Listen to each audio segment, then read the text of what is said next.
Damos la bienvenida a todo el mundo a este nuevo análisis a fondo.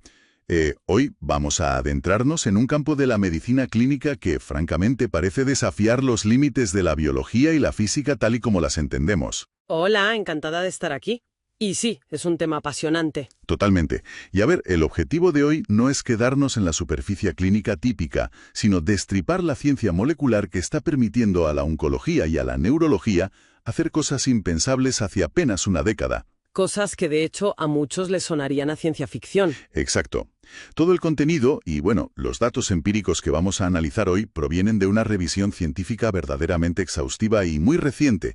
Se publicó en la prestigiosa revista Signal Transduction and Targeted Therapy. Así es. El documento se titula Radiofármacos y sus aplicaciones en medicina. Es un documento monumental, sin duda. Lo que los autores han hecho aquí es, han sintetizado décadas de avances en radioquímica, resultados de ensayos clínicos de fase 3 y aprobaciones muy recientes de la FDA. Han trazado un mapa, digamos, hiperdetallado de dónde estamos exactamente en la aplicación clínica de estos compuestos. Sí, y lo que es más importante, ¿cuáles son los cuellos de botella biológicos que aún debemos superar, que no son pocos? Efectivamente. Y la misión de esta exploración de hoy es entender a fondo cómo la medicina de precisión está utilizando estos vehículos moleculares radioactivos, y no solo para localizar enfermedades con una resolución milimétrica, que ya de por sí es un logro técnico bárbaro. Claro, es que va mucho más allá del diagnóstico. Eso es. Va de introducirse en células patológicas y detonar cargas destructivas desde el interior. Para quienes nos escuchan, imaginemos que un oncólogo dispone de un sistema de munición guiada a nivel molecular. Un sistema capaz de rastrear una sola célula tumoral oculta entre cientos de millones de células sanas, infiltrarse en ella y destruir su ADN sin causar daños colaterales masivos. Suena increíble, pero es real. Vale, vamos a desglosar esto, porque, aunque suene a ciencia ficción especulativa, estamos hablando de mecanismos físicos y biológicos concretos que ya operan en los hospitales de todo el mundo. Si conectamos esto con el panorama general, hay que entender que la historia detrás de esta tecnología no surgió de la nada de un día para otro. Tiene raíces muy profundas. Ya, no es algo que se inventó ayer en un laboratorio moderno. ¿Qué va? A finales del siglo XIX, en 1896, Henri Becquerel descubrió la radiactividad de forma totalmente accidental, observando sales de uranio. Fíjate, pura serendipia. Totalmente.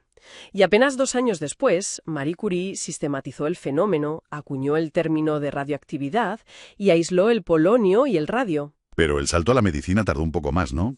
Sí, el verdadero salto conceptual hacia la medicina terapéutica ocurrió en 1936. Fue entonces cuando John H. Lawrence administró fósforo 32 para tratar un paciente con leucemia. Ese es el primer caso. Exacto. Ese es el primer registro clínico de un radionucleido utilizado sistemáticamente para tratar una patología humana. Fíjate que llevamos casi un siglo iterando sobre esa premisa inicial de Lawrence. Pero para que la audiencia pueda visualizar la arquitectura de un radiofármaco moderno, creo que debemos ir más allá de las metáforas básicas. Claro, no es como tomarse una aspirina. No es un simple sobre de correo con una dirección. Un radiofármaco moderno es literalmente un sistema de entrega de carga útil dirigida, y consta fundamentalmente de 3 partes. Primero, el ligando. Que sería el sistema de guía, por así decirlo. Exacto, como un péptido o un anticuerpo monoclonal diseñado para acoplarse a un receptor de membrana muy específico del tumor. Segundo, el isótopo radioactivo, que es la carga útil o la ojiva. La parte destructiva. Eso es. Y tercero, un quelante o molécula enlazadora que mantiene el isótopo unido al ligando para que no se libere prematuramente en el torrente sanguíneo. Esa descripción anatómica del fármaco es clave y nos sirve para entender por qué la terapia con radiofármacos, o RPT por sus siglas en inglés, representa una ruptura total con la radioterapia tradicional. A ver, expliquemos un poco ese contraste. Pues para que nos entendamos, en la radioterapia externa convencional se emite un haz de fotones de alta energía desde fuera del cuerpo. La física básica dicta que ese haz tiene que atravesar tejido sano para llegar al tumor profundo. Claro, entra por la piel y va atravesando capas. Y al salir, la radiación residual sigue causando estragos. Es un daño colateral inherente a la geometría del tratamiento. Es inevitable. Sin embargo, la RPT inyecta la fuente de radiación en el sistema circulatorio, la cual navega de forma inerte, sin hacer daño, hasta que se ancla en el receptor diana celular. La radiación se emite de dentro hacia afuera, desde el propio tejido enfermo. Claro, el paradigma cambia por completo. Pero aquí me surge una duda técnica que las fuentes intentan abordar y que creo que es fundamental cuestionar. Dime. Si estamos inyectando material radioactivo por vía intravenosa, ese compuesto está circulando por todo el sistema cardiovascular. Por muy específico que sea el ligando, parte de este material tiene que ser filtrado. Evidentemente, el cuerpo intenta eliminarlo. Entonces, ¿cómo garantizamos que no estamos simplemente trasladando la toxicidad desde los órganos adyacentes al tumor hacia los riñones o el hígado, que son los que filtran la sangre? Es una excelente pregunta y es exactamente el principal reto toxicológico de la RPT. Ahí está la magia, por así llamarlo, del diseño del ligando y del enlazador. Cuéntame más sobre eso. Los radiofármacos modernos se diseñan prestando una atención meticulosa a su farmacocinética. Se busca que la fracción del fármaco que no se une al tumor sea excretada por vía renal a una velocidad altísima. Hablamos de horas, supongo. A menudo en cuestión de horas, sí. Esto minimiza el tiempo de exposición sistémica. Además, se realizan estudios de dosimetría previos en cada paciente para calcular la carga exacta que el riñón puede tolerar sin sufrir daños permanentes. O sea que se mide al milímetro, antes de disparar. Así es. No es infalible, la nefrotoxicidad es un riesgo real, pero es un riesgo cuantificable y muy gestionable en comparación con la irradiación externa masiva. Y el nivel de sofisticación llega a su punto máximo cuando nos fijamos en la carga útil, en las propias ojivas. El artículo de revisión detalla un arsenal de isótopos que es francamente apabullante. Es un catálogo impresionante, la verdad. No todos emiten el mismo tipo de radiación. Y ahí radica la verdadera personalización del tratamiento. Lo fascinante de esto es que hemos llegado a un punto donde los radiooncólogos pueden elegir su radionucleido basándose en las propiedades cuánticas y físicas de su desintegración. Grosso modo, el arsenal se divide en isótopos diagnósticos y terapéuticos. Empecemos por los de diagnóstico. Vale. En el bando diagnóstico tenemos los emisores de positrones para escáneres PET. El caballo de batalla indiscutible aquí es el flúor 18. Ah, sí, la base del famoso PET-TAC. Exacto. Permite sintetizar el FDG, un análogo de la glucosa que es tan indispensable que en el ámbito clínico se le conoce como la molécula del siglo. Revela el altísimo consumo metabólico de las células tumorales frente a las sanas. Básicamente vemos dónde el tumor está consumiendo azúcar de forma descontrolada. Eso es. Por otro lado, para los sistemas SPECT, que es otra técnica de imagen, el tecnecio 99M domina el 80% de los procedimientos globales. Todo gracias a un perfil de emisión gamma ideal y una toxicidad mínima. Esos son los sistemas de reconocimiento, las bengalas que iluminan el campo de batalla. Pero hablemos de la artillería pesada, hablemos de los isótopos terapéuticos. En las fuentes, la distinción entre emisores beta y emisores alfa me pareció un salto cualitativo brutal. Totalmente brutal. Empecemos por los emisores beta, como el lutecio 177. Estos isótopos liberan electrones de alta energía. Tienen un alcance tisular medio, que penetra entre 0,05 y 12 milímetros. 12 milímetros a nivel celular es una distancia enorme. Es muchísima distancia. Biológicamente, esto es una ventaja táctica para tumores sólidos relativamente grandes. Al emitir radiación a varios milímetros a la redonda, generan lo que llamamos el efecto de fuego cruzado. ¿Y eso qué implica en la práctica? Es decir, el fármaco puede unirse a una sola célula tumoral, pero la radiación beta destruirá también a las 20 células cancerosas vecinas, incluso si esas vecinas no expresaban el receptor original. Pero claro, ahí veo un arma de doble filo.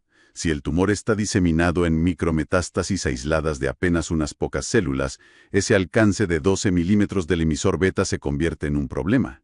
Empezaríamos a freír tejido sano adyacente. Exacto. Estarías matando moscas a cañonazos. Y ahí es donde entran los emisores alfa. Cuéntanos sobre los alfa. Los emisores alfa, como el radio 223 o el actinio 225, son los pesos pesados de verdad. Una partícula alfa está formada por 2 protones y 2 neutrones. Es masiva comparada con un electrón beta. Como comparar un camión con una bicicleta. Muy buena analogía. Su alcance es microscópico, apenas unas pocas células de distancia, menos de 100 micrómetros. Sin embargo, La transferencia lineal de energía, la cantidad de energía destructiva que depositan en ese trayecto tan corto, es inmensa. El daño tiene que ser devastador. Lo es. Mientras que la radiación beta causa daños en el ADN que la célula a veces puede reparar, las partículas alfa provocan roturas letales de doble cadena en el ADN. Es un daño estructural tan catastrófico que los mecanismos de reparación celular colapsan por completo. La célula entra en apoptosis de manera fulminante. Literalmente la obligan a suicidarse sin posibilidad de arreglo. Y si los emisores alfa son artillería pesada de corto alcance, las fuentes mencionan un tercer grupo que me dejó reflexionando bastante: los emisores de electrones Auger. Ah, los Auger. Son una maravilla técnica. A ver, para que quienes nos escuchan dimensionen esto. Estamos hablando de isótopos con un alcance de destrucción menor al diámetro de una sola célula. Son una rareza biofísica extraordinaria. Los electrones Auger depositan toda su energía en un radio de nanómetros. Pero aquí radica el inmenso desafío biológico de usarlos. Me imagino que tiene trampa. Claro, para que un electrón Auger sea letal, el sistema de entrega no puede simplemente adherirse a la membrana celular y ya está. Tiene que provocar que la célula cancerosa internalice el fármaco, lo transporte a través del citoplasma, superando los lisosomas que intentan degradarlo y lograr penetrar los poros de la membrana nuclear. Madre mía, es como infiltrarse en la cámara acorazada de un banco superando todas las alarmas. Tal cual. Hay que colocar la carga explosiva literalmente encima del código genético del núcleo. Si se logra, la precisión es absoluta. Destruyes la célula diana sin rozar siquiera la célula sana que comparte pared celular. Es una victoria técnica masiva. Aquí es donde la cosa se pone realmente interesante en la aplicación clínica. Porque tener este arsenal es inútil si no sabes dónde disparar exactamente. Claro, dar palos de ciego no sirve de nada. El artículo introduce el que probablemente sea el concepto central de todo este campo hoy en día: la radioteragnóstica. ¿La fusión de terapia y diagnóstico? Eso es, la fusión semántica y operativa. Ver y tratar. El principio fundamental de la radioteragnóstica es de una elegancia científica tremenda. Lo resumen como ver lo que se trata y tratar lo que se ve. En la práctica clínica, esto se traduce en usar pares de isótopos intercambiables sobre el mismo ligando molecular. Exactamente. El flujo de trabajo clínico que describen es fascinante. El paciente recibe una infusión con el ligando buscador, pero acoplado a un isótopo de diagnóstico, digamos galio 68. Que emite luz para el escáner, por así decirlo. Eso es. Pasa por el escáner PET. Y ahí el oncólogo obtiene un mapa tridimensional en alta resolución que ilumina cada micrometástasis en el cuerpo que exprese el receptor diana. Si, y solo si, los tumores se iluminan, se procede a la fase 2. ¿Qué es el tratamiento real? Se toma el mismo ligando exacto, pero en el laboratorio se cambia el galio por un isótopo letal como el lutecio 177. Al inyectarlo, sabes con total certeza estadística que la carga útil se dirigirá a las coordenadas exactas que viste brillar en el monitor. Esto plantea una pregunta importante sobre el impacto clínico real, porque no estamos hablando de modelos teóricos en ratones de laboratorio. Las fuentes analizan aprobaciones directas de la FDA que han cambiado el pronóstico de enfermedades históricamente devastadoras. Casos reales en hospitales. Los tumores son una pesadilla oncológica. ¿Por qué son tan difíciles de tratar? Porque crecen lentamente, no responden bien a la quimioterapia tradicional, que ataca células en división rápida, y se diseminan de forma muy difusa. Pero resulta que sobreexpresan masivamente el receptor de somatostatina, el SSTR. Y ahí encontraron la diana perfecta. Claro, al dirigir el lutecio 177 hacia ese receptor, los resultados de supervivencia libre de progresión fueron tan contundentes que reescribieron las guías clínicas internacionales. Y el otro gran ejemplo reciente es Pluvicto, que apunta a un enemigo aún más prevalente en la población: el cáncer de próstata metastásico resistente a la castración. Una etapa durísima para los pacientes. Estas células tumorales expresan una proteína transmembrana, el PSMA. El antígeno prostático específico de membrana. Así es. Usar un radiofármaco dirigido al PSMA ha logrado reducir el volumen tumoral y el dolor óseo en pacientes que, literalmente, habían agotado el manual de oncología estándar. Es un alivio inmenso. Pero claro, el cáncer es un maestro de la adaptación evolutiva. Y las fuentes reconocen que, si los emisores alfa o beta son tan formidables, surge la pregunta lógica: ¿por qué no curan todos los tumores sólidos de una vez por todas? ¿Y cuál es la respuesta que dan los investigadores a eso? La respuesta está en que los tumores no son meras agrupaciones de células clonales malignas aisladas, son órganos complejos, ecosistemas cerrados, que llamamos el microambiente tumoral. Y este microambiente está diseñado específicamente para bloquear la penetración de cualquier fármaco. Crean su propia fortaleza. Y ahí es donde entra una de las estrategias más brillantes que destaca la revisión. Si el tumor blinda a sus células malignas, no ataques a las células malignas. Ataca la infraestructura del tumor. Exacto. Las fuentes hablan de los fibroblastos asociados al cáncer, los famosos CAF. Efectivamente. Los CAF son fibroblastos normales que el tumor ha secuestrado y reprogramado a su favor. Actúan como albañiles y arquitectos del tumor. Sintetizan colágeno denso, crean barreras de presión intersticial que impiden que los fármacos penetren y suprimen la respuesta inmune local para que los glóbulos blancos no puedan atacar. Un escudo perfecto. Pero las fuentes subrayan un hallazgo crucial. El 90% de estos fibroblastos secuestrados sobreexpresan una proteína específica en su superficie, la FAP, o proteína de activación de fibroblastos. Y como en los tumores sanos o en los tejidos normales, la expresión de FAP es casi nula, se convierte en una diana perfecta. Los investigadores desarrollaron inhibidores de FAP, los llamados FAPI, como FAPI-04 y FAPI-46. Que han sido una revolución en la imagenología. La comparativa clínica que hacen las fuentes entre el clásico escáner PET con FDG, el del azúcar que mencionamos antes, y los nuevos escáneres con FAPI es reveladora. Muy reveladora. Porque el FDG, al ser azúcar, se acumula a veces en el cerebro sano o en áreas de inflamación benigna, creando falsos positivos que asustan a pacientes y médicos. Exacto. Los radiofármacos FAPI, al apuntar a la matriz de soporte del tumor y no al metabolismo del azúcar, están ofreciendo imágenes de una nitidez asombrosa en multitud de cánceres distintos. Discriminan el estroma tumoral de los tejidos inflamados adyacentes con una precisión que antes no teníamos. Y esto nos lleva directamente a la intersección con la gran revolución médica de la última década, la inmunoterapia. Claro, estimular el propio cuerpo para luchar. Estimular a los linfocitos T del paciente para que devoren el tumor ha curado melanomas metastásicos que antes eran sentencias de muerte seguras. Pero el elefante en la habitación de la oncología clínica es que la inmunoterapia no funciona en todos los pacientes, ni de lejos. Además de que puede causar toxicidad autoinmune severa, y seamos sinceros, tiene un coste económico altísimo para los sistemas de salud. Así es. Hasta ahora, para saber si el sistema inmunitario estaba infiltrándose en el tumor tras administrar el tratamiento, los oncólogos dependían de las biopsias seriadas. Extraer un núcleo de tejido sólido, llevarlo a patología y asumir que esa muestra milimétrica representaba la biología de todo el tumor. Es un procedimiento muy invasivo. Doloroso y espacialmente muy sesgado. Porque una parte del tumor puede estar infiltrada y otra no. Precisamente.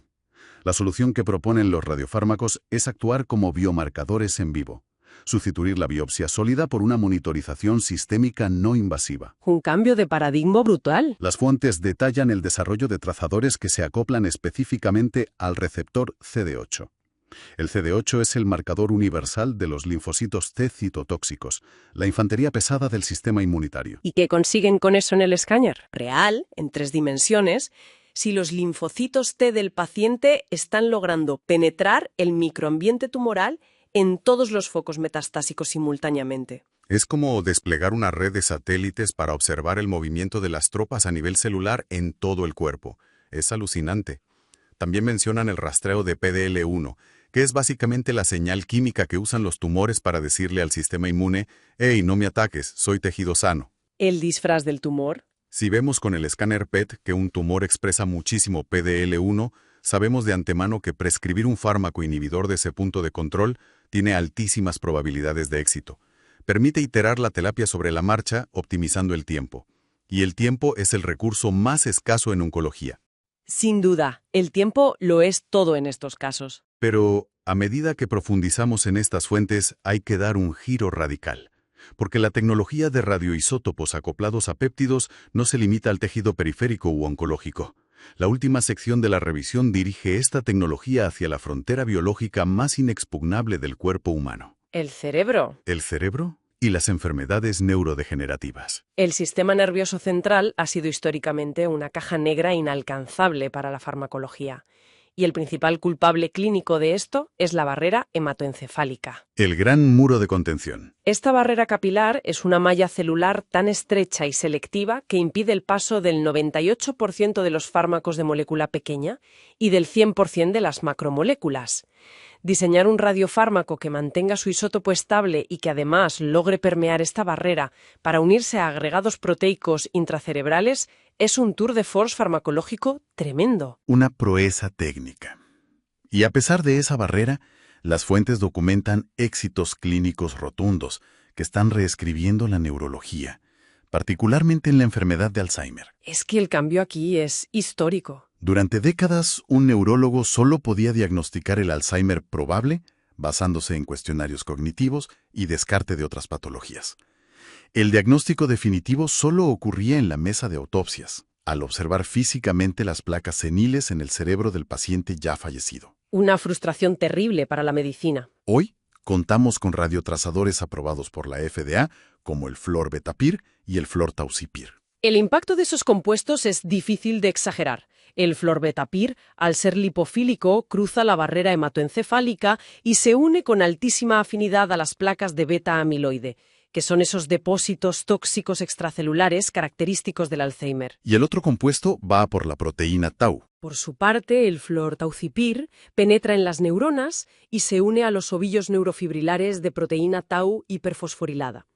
Lo que esto permite es establecer una cronología patológica en un paciente vivo. Ver la enfermedad antes de que dé la cara. Claro, podemos ver la acumulación de amiloide en el PET años, a veces una década entera, antes de que el deterioro de la memoria sea clínicamente evidente. Y esto cambia el paradigma de los ensayos clínicos por completo. Muchos fármacos contra el Alzheimer fracasaron estrepitosamente en el pasado porque se administraban cuando el daño sináptico ya era extenso e irreversible. Llegábamos tarde siempre. Ahora, con estos biomarcadores PET, podemos identificar candidatos en la fase preclínica de la enfermedad y probar terapias modificadoras del curso clínico de forma verdaderamente temprana. Pero las fuentes no se quedan solo en el amiloide o la tau. Dedican una sección fascinante a la neuroinflamación y al papel de la microglía. La microglía actúa como los macrófagos residentes del cerebro. Son su primera línea de defensa inmunitaria. En un cerebro sano están en estado de reposo, vigilando. Pero algo las despierta.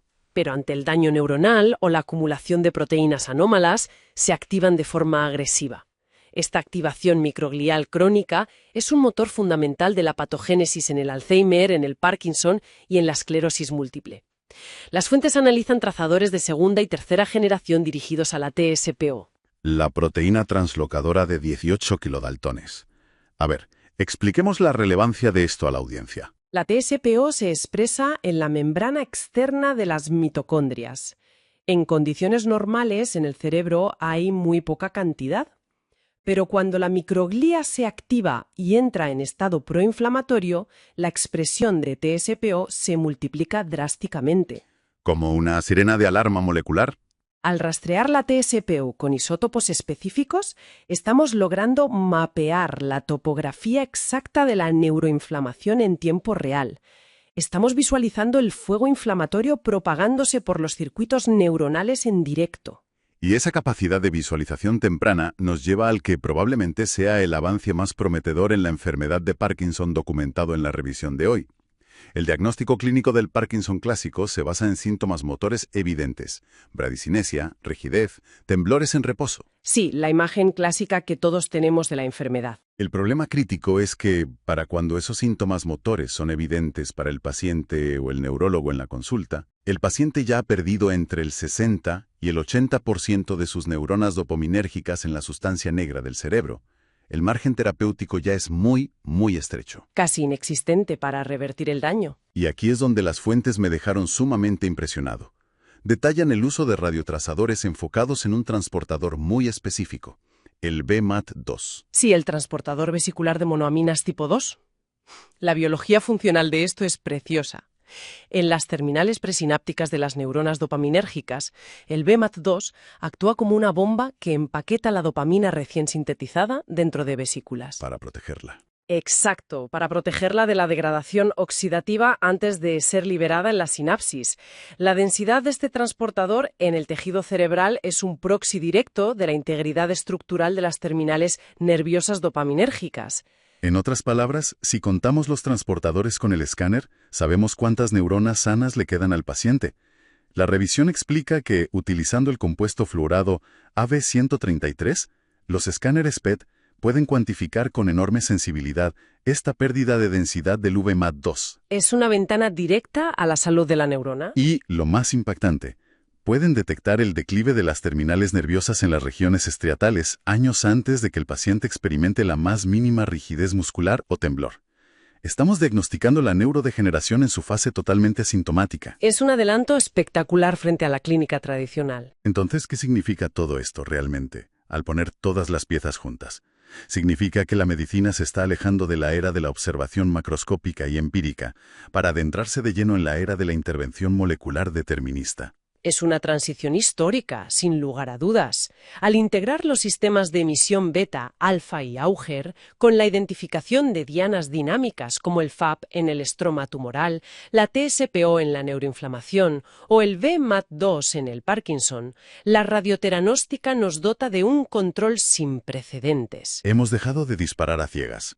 Hemos dejado de prescribir tratamientos sistémicos esperando que funcionen por simple probabilidad estadística para mapear la biología exacta de cada paciente, entregar la dosis radiactiva necesaria célula a célula y medir la respuesta biológica en tiempo real sin tener que abrir el cuerpo del paciente. Para sintetizar la tremenda profundidad técnica que hemos abordado hoy a partir de estas fuentes, hemos diseccionado la anatomía de un radiofármaco moderno desde su ligando buscador hasta sus ojivas de isótopos letales. Un viaje desde lo más básico hasta la física cuántica aplicada. Hemos analizado cómo los emisores beta crean campos de fuego cruzado y cómo los emisores alfa y Auger destrozan cadenas de ADN, sorteando los mecanismos de reparación celular del cáncer. Hemos visto cómo la radioteranóstica permite el concepto dual de iluminar dianas con galio y destruirlas con lutecio, brindando esperanza real en cánceres refractarios muy complejos. Como los neuroendocrinos o los de próstata que comentábamos. Y finalmente, cómo esta ingeniería molecular está logrando cruzar la infranqueable barrera hematoencefálica, mapeando placas amiloides, inflamación microglial y prediciendo el Parkinson años antes del primer síntoma. Es que, resumido así, impresiona aún más. Y para cerrar este análisis a fondo, quiero dejar a la audiencia con una reflexión que empuja los límites de lo que hemos comentado hoy. Si nuestra capacidad de rastrear procesos moleculares a través de isótopos sigue miniaturizándose y volviéndose más ubicua, permitiéndonos ver la neuroinflamación o los fallos de transporte celular en vivo, surge una pregunta ineludible. A ver. ¿Llegará un punto temporal cercano en el que un escáner rutinario de teranóstica pueda localizar y neutralizar una cascada patológica celular de forma profiláctica, borrando de un plumazo el concepto histórico y sintomático de lo que hoy en día llamamos enfermedad? Es una perspectiva fascinante para el futuro. Agradecemos enormemente la compañía de nuestra audiencia en este denso pero fascinante viaje científico de hoy. Como siempre, animamos a quienes nos escuchan a mantener la curiosidad siempre activa, a seguir escrutando la evidencia clínica y a no dejar nunca de aprender. Hasta la próxima. Un placer. Hasta pronto.